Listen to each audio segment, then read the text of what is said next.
Good evening बच्चों। Class 11th का IIT JEE का टॉपिक चल रहा है प्रोबेबिलिटी। एक लेक्चर हमारा हो चुका है जिसमें हमने सीबीएसई वाला पार्ट कवर अप किया था। आज हम कुछ अच्छी सी प्रॉब्लम्स कवर करेंगे प्रोबेबिलिटी के बारे में, ठीक है। कुछ क्वेश्चन दे रहे हैं बेटे। क्लास 11th के पॉइंट ऑफ व्यू से बोल रहा हूँ, 12th क्लास की प्रोबेबिलिटी हमारे अलग चलेगी, ठीक है। पहला क्वेश्चन है हमारे पास, two numbers B and C are chosen at random with replacement. Two numbers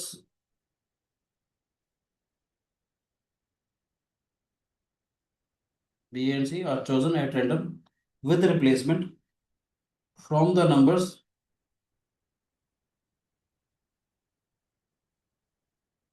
1 2 3 4 5 6 7 8 and 9।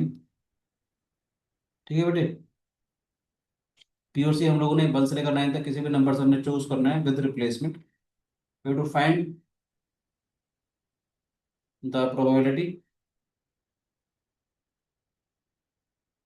That the expression x का स्क्वायर पर b x plus c is always positive for all x belongs to real number. कहते हैं B और C जो है 1 से लेकर 9 तक कुछ भी हो सकते हैं। आपने प्रॉपर्टी निकालनी है कि ये जो एक्सप्रेशन है हमारे पास एक्स का square plus B x plus c, this should be greater than zero for all x belong to real number. आप ट्राई करना चाहोगे ये मैं बताऊं? बोलो बच्चों।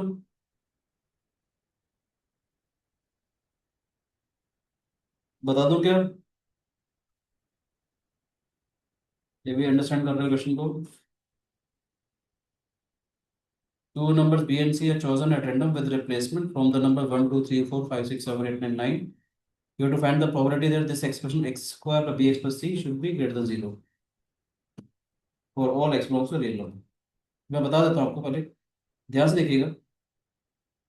अगर एक्सप्रेशन मेरे पास ए एक्स का स्क्वायर और बी एक्स प्लस सी होता, तो हमारे पास क्या है यहाँ पर एक्स का स्क्वायर और बी एक्स प्लस सी। मैं बात कर रहा हूँ इन जनरल, किसी भी क्वाड्रेटिक एक्सप्रेशन के बारे में बात कर रहा हूँ। अगर मैं बात करूँ कि अगर आपको समझाने के लिए कि अगर मान लेते ए पॉजिटिव है, क्या क्या पॉसिबिलिटीज हो सकती थी हमारे पास। या तो ग्राफ ऐसे बनता हमारे पास, पैराबोला। या ग्राफ हमारे पास ऐसे बनता कि टच करके चला जाता। या ग्राफ ऐसे बनता कि टच ही ना करता। ये सुन नो, ये कब होता है? Discriminant is greater than zero. इसका मतलब क्या होता है? Roots are real and distinct alpha beta. इसका मतलब क्या है? Discriminant equal to zero. Roots are real and equal alpha into alpha is equal to beta, दोनों रूट्स बराबर हो जाएंगे।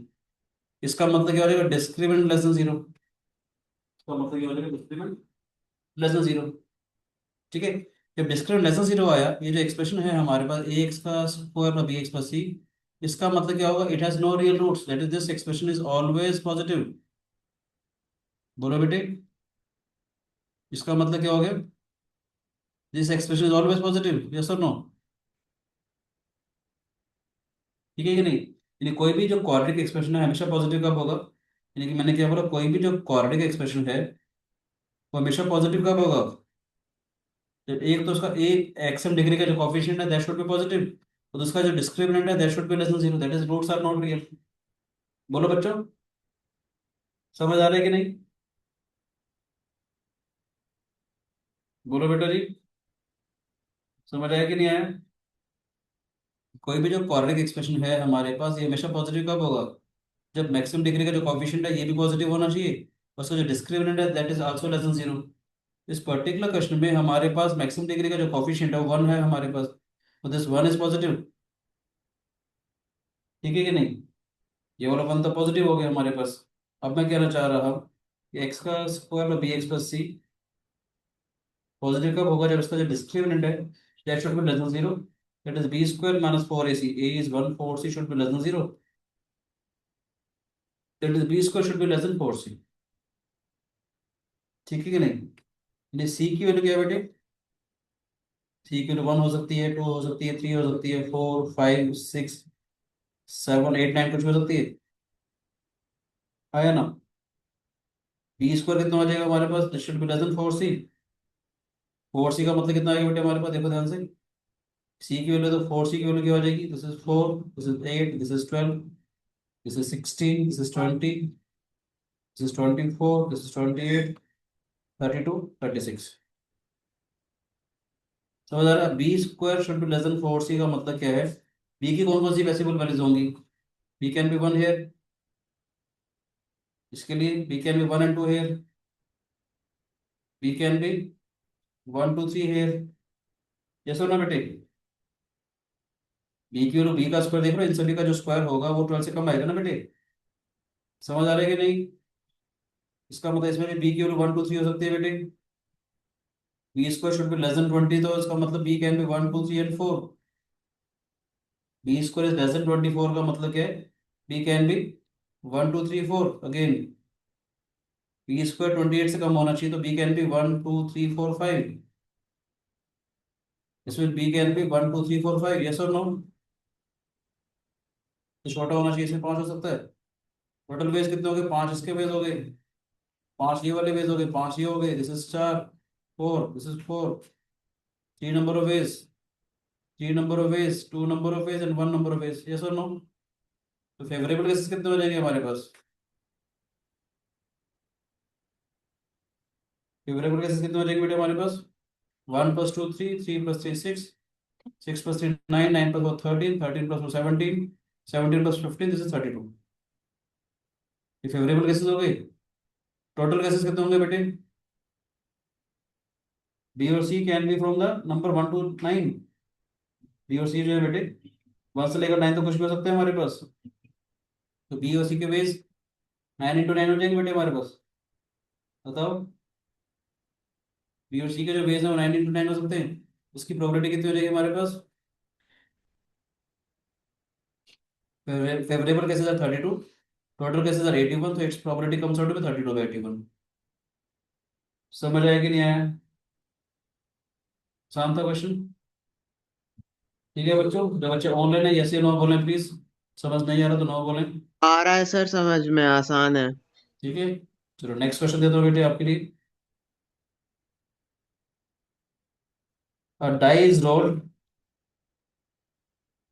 a die is rolled thrice. Find the probability of getting a larger number, getting a larger number. A die is rolled thrice. Find the probability of getting a larger number each time than the previous number.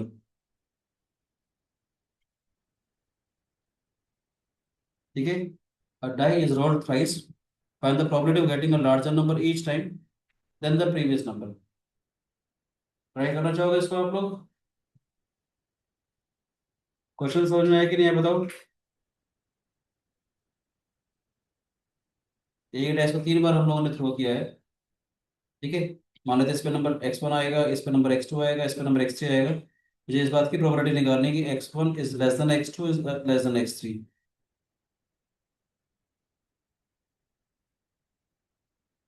A die is rolled thrice, find the probability of getting a larger number each time than the previous number। बोलो, try करना चाहोगे इसको, yes और no.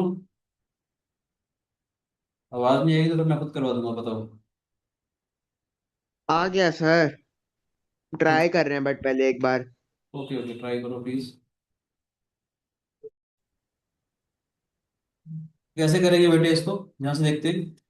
मान लेते हैं बीच वाला number x अगर आया मेरे पास, ठीक है बेटे, तो इसका मतलब इसके आने के नंबर बेस कितने हो जाएंगे, x-1। बीच वाला नंबर अगर x अगर आता है तो इसका मतलब पहले वाले बेस पे जो नंबर ऑफ बेस होंगे हमारे पास, x-1 नंबर ऑफ बेस हो जाएंगे।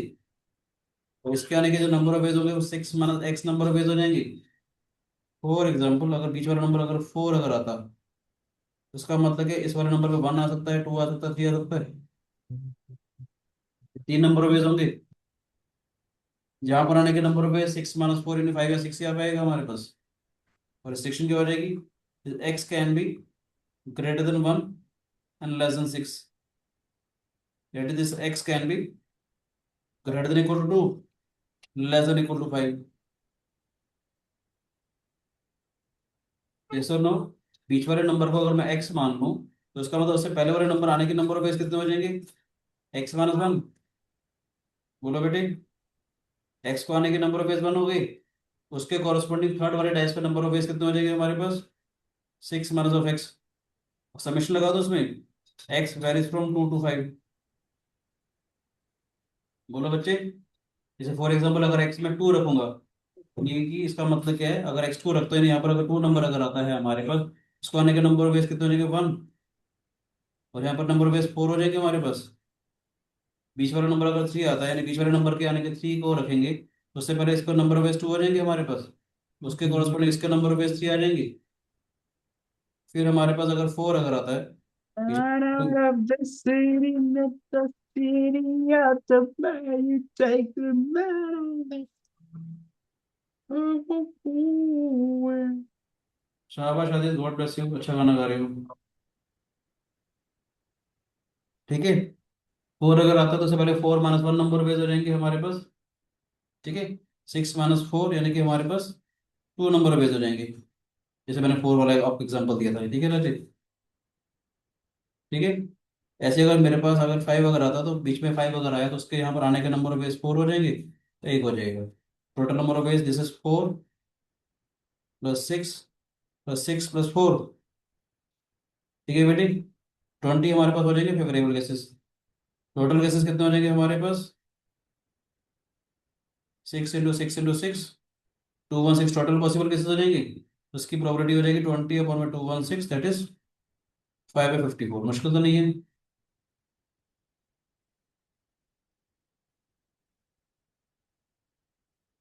ठीक है बच्चों, नेक्स्ट क्वेश्चन करते हैं हम लोग please. Two numbers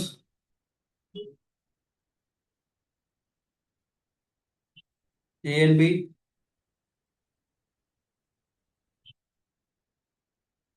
are chosen at random from the set 1, 2, 3 up to so on 3n. Find the probability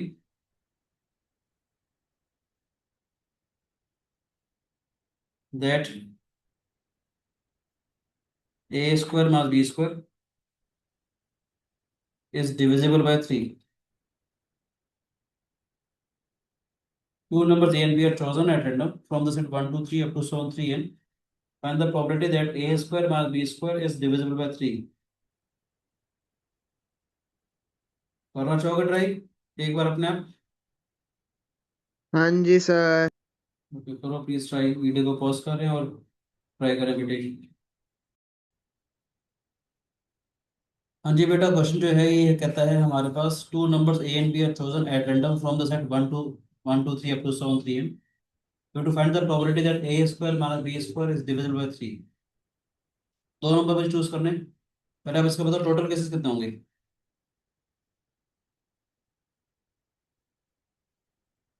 3n number में से मैं कोई भी दो नंबर चूज करूँ तो टोटल केसेस 3n C2 हो गए हमारे पास। 3n में से मैं कोई भी दो नंबर चूज करूँ उसके total number of ways 3n C2 हो जाएंगी।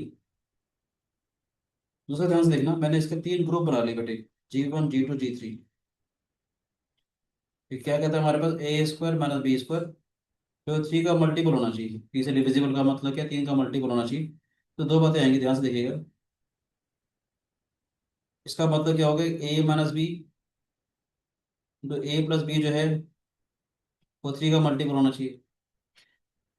इसका मतलब ये 3 का मल्टीपल होगा या ये 3 का मल्टीपल होगा? यस और no? A minus b is divisible by 3 कब होगा? दो नंबर का डिफरेंस 3 से डिविजिबल है। सोच के देखो, एक हल्की सी आइडिया दे रहा हूँ, बता दो।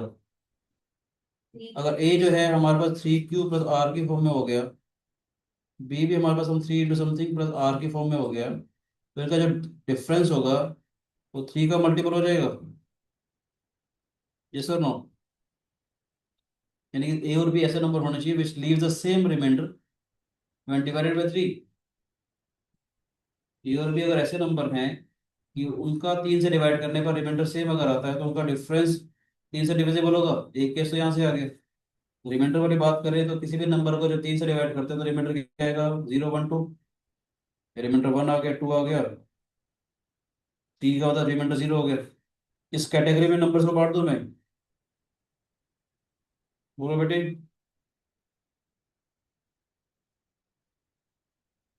सर 3m तक तो समझ आ गया था, उसके बाद क्या किया? सुनो सुनो, मैंने इसको 3 ग्रुप में बांट दिया। यस और नो? ये कह सकते हो 3 सेट मैंने बना लिए। अब मैंने क्या बोला, ए और बी अगर इनमें से कोई भी दो नंबर आ जाए उनका डिफरेंस डिविजिबल हो रहा है। एक 7 आगे 1 आ गया, उनका डिफरेंस 7 - 1 आ जाएगा यहाँ पर।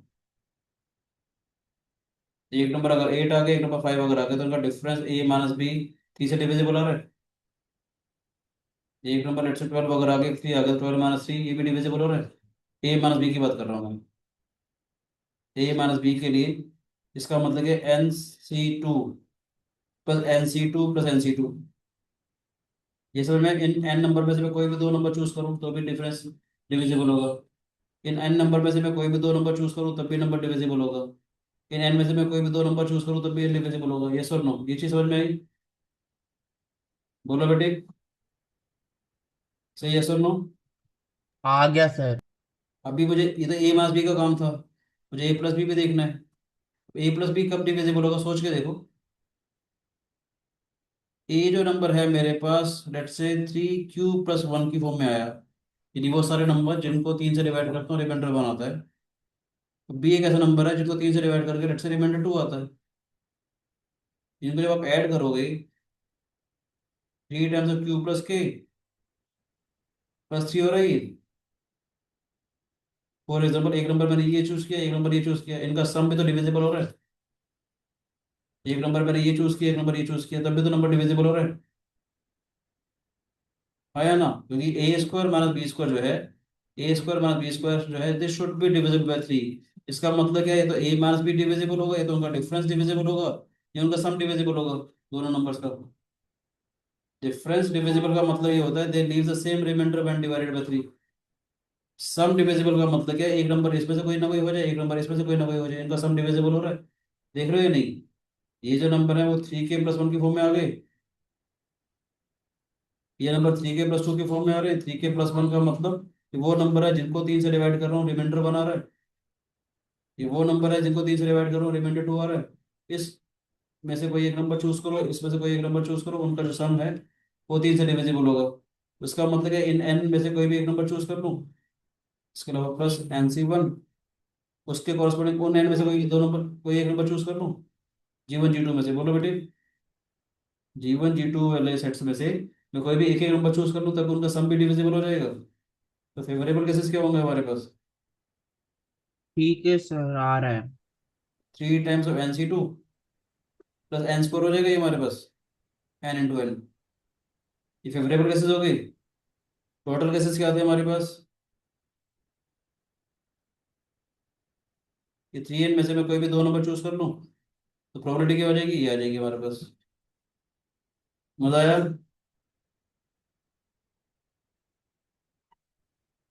सर एक रिक्वायर्ड बार थोड़ा सा वापस समझा दो, समझ नहीं आया। क्या बेटे? नहीं आया सर, थोड़ा सा ऊपर से समझा दो। ओके, दोबारा करते हैं। मैंने क्या बोला, क्वेश्चन देखो। Two number A and B are chosen at random from the set 1 2 3 up to 7 3। इनमें से हमने दो नंबर चूज करने हैं such that A² - B² is divisible by 3। A² - B² का मतलब क्या है, A - B × A + B। आया ना? A - B कब 3 से डिविजिबल होगा, जब A और B ऐसे नंबर होंगे which leaves the same remainder when divided by 3। देख रहे हो? इनमें से ये दोनों नंबर ऐसे हो जाएंगे जो 1 1 रिमाइंडर दे रहे हैं इस पूरे ब्रैकेट के अंदर। इनमें से कोई भी दो नंबर निकालो, उनका डिफरेंस डिविजिबल आ रहा है, यस और नो? 7 - 1 कितना होता है? 6 होता है। 8 - 5 कितना होता है? 3 होता है। Yes yes. सर। 9 - 3 कितना होता है? 6 होता है। यस इनमें से सर। कोई भी दो नंबर चूज करो तो उसके इसमें A - B डिविजिबल होगा। इस n में से कोई भी दो नंबर चूज करो, टोटल नंबर ऑफ NC2। इसमें से कोई भी दो नंबर चूज करो, उसके नंबर ऑफ वेज NC2। इसमें से कोई भी दो नंबर चूज करो, उसके नंबर ऑफ वेज NC2। ये हमारे पास ये वाला एक केस हो गया A माइनस B के लिए। अब मैं कहना चाह रहा हूँ A प्लस बी भी तो डिविजिबल हो सकता है। A प्लस बी कब डिविजिबल होगा, थोड़ा ध्यान से देखो। अगर A जो है वो इस फॉर्मेट में हो, यानी कि 3 से डिवाइड करने पर रिमाइंडर 1 दे रहा हो, या वाइस वर्सा भी हो सकता है, B C दे रहा हो हमारे पास। यानी कि क्या होगा कि या तो इनमें से कोई भी एक नंबर चूज करो। लेट से मैंने 1 चूज किया, इसमें से मैंने 8 चूज कर लिया, तो 1 + 8 9 आ रहा है हमारे पास। इन सब का जो सम है वो 3 से डिविजिबल हो जाएगा। यस और नो? तो NC1 × NC1 हो जाएगा बेटे हमारे पास। इन एन नंबर में यस से मैं कोई सर। भी एक नंबर चूज करूँ, उसके कॉरस्पॉन्डिंग इन एन नंबर में से मैं कोई भी एक नंबर चूज करूँ, तो NC1 × NC1 एन स्क्वायर हो जाएगा हमारे पास। ठीक है और सर। ट्रिपल कैसे हो जाएंगे बेटे?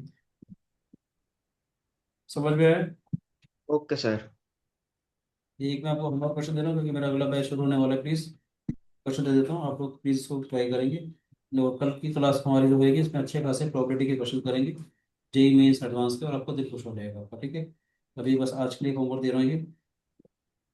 ठीक है, ट्राई कीजिएगा इसको।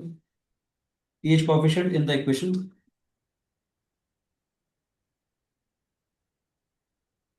AX² और BX+C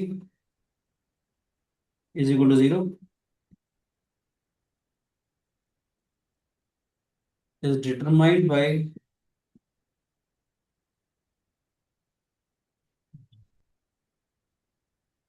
throwing an ordinary die। ordinary die मतलब ordinary 6 फेस die, ठीक है? ordinary 6 फेस die, डाइस लिख जाता, ठीक है? each coefficient in the equation AX² or BX+C is determined by throwing an ordinary 6 face dice। 6 face dice का मतलब जिसमें 1 2 3 4 5 6 है, ठीक है? find the probability, find the probability that the equation will have